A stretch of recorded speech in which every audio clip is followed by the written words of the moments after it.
Against the background of the ongoing conflict in Ukraine, Slovak Prime Minister Robert Fico made a rather alarming statement. In particular, during a video message, he addressed the citizens of the country and said that the Italian government had urgently withdrawn the air defense system SAMP-T from Slovakia, which the Italians had lent to Slovaks in 2022, to protect nuclear power plants and other strategically important facilities in that country.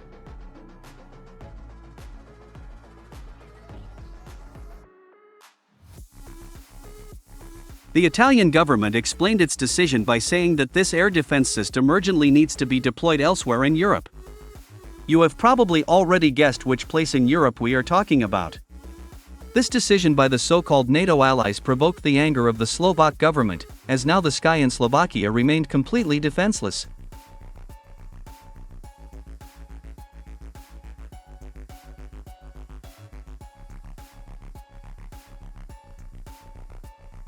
Let me remind you that in 2022, the United States forced Slovakia to transfer to Ukraine the country's only air defense system S-300, which Russia transferred to Slovakia in the 1990s to protect the country's nuclear power plants.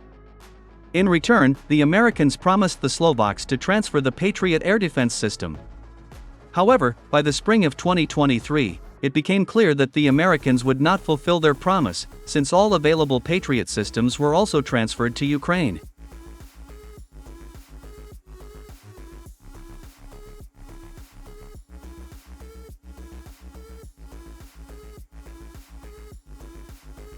Instead, the NATO leadership decided to give Slovakia the Franco-Italian air defense system SAMP-T. At that time, Slovak Defense Minister Jaroslav Nagy was delighted with Brussels' decision and even stated that the North Atlantic Alliance was indeed only thinking about the common security of all NATO member countries.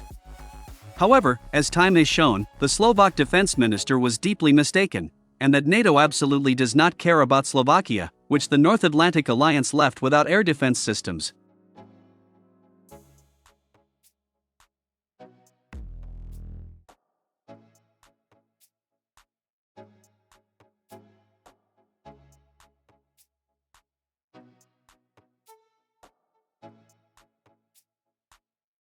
But, why did NATO take away Slovakia's only air defense system and give it to Ukraine?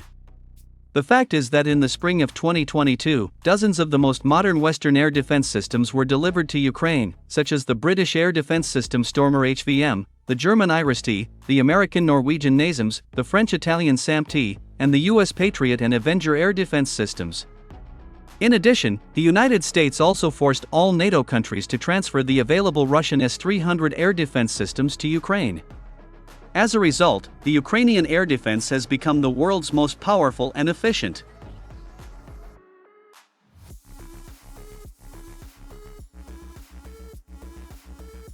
And indeed, the Russian army could not effectively use its combat aviation in a special military operation zone for more than a year. Russia's air superiority has been nullified. As a result, Moscow decided to fundamentally change the tactics of warfare and begin hunting for these Western air defense systems.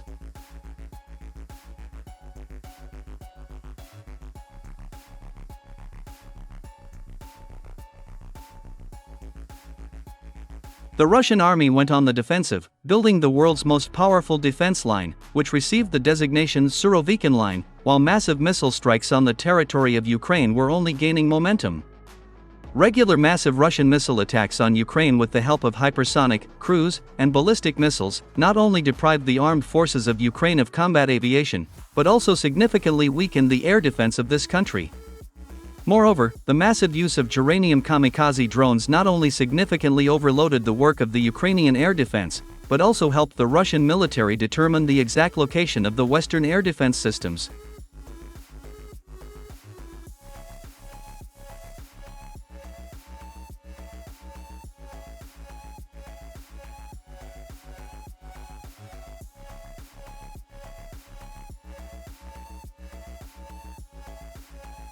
As a result, in the last 11 months alone, Russia has managed to destroy dozens of Western air defense systems, including American Patriot systems.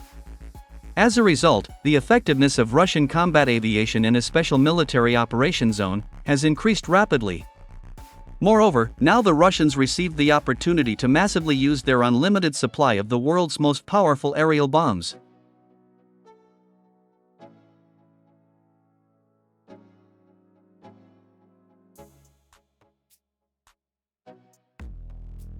Western experts claim that Russian combat aviation, with the help of guided aerial bombs, destroyed much more enemy heavy equipment and manpower than the entire Russian artillery.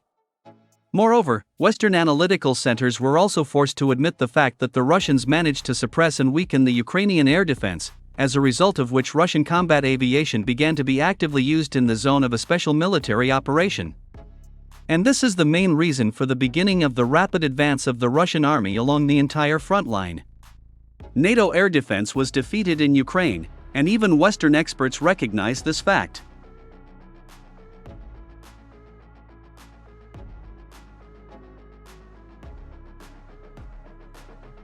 The United States and NATO underestimated Russia's military capabilities and missile power.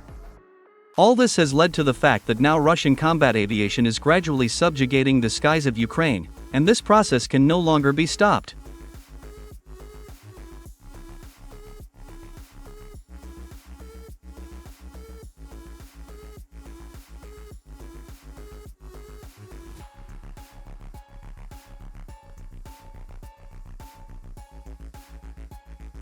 Meanwhile, it became known about another massive missile attack on the territory of Ukraine.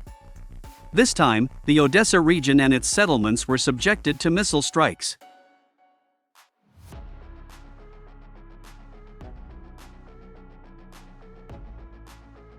So, on the night of March 5, Russia launched a massive missile attack on strategically important military facilities in Odessa, Daknoy, and Chabanka. It is reliably known that during this attack, Russia used about 80 geranium kamikaze drones, and more than 60 cruise and ballistic missiles of various types.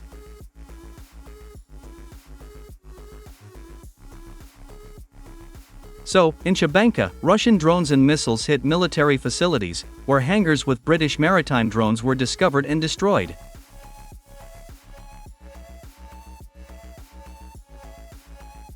In Daknoy, Russian cruise missiles hit a railway line, through which military trains with personnel and heavy equipment of the armed forces of Ukraine were traveling. Moreover, in the southwest of this settlement, Russian ballistic missiles also hit the military base of the Marines of the armed forces of Ukraine.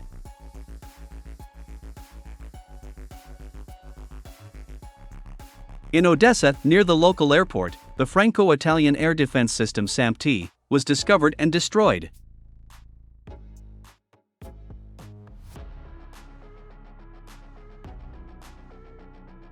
In the suburbs of Odessa, a base of British mercenaries was discovered and destroyed on the territory of one of the recreation centers. According to preliminary data, as a result of the strike by Iskander-M ballistic missile, about 15 militants were killed.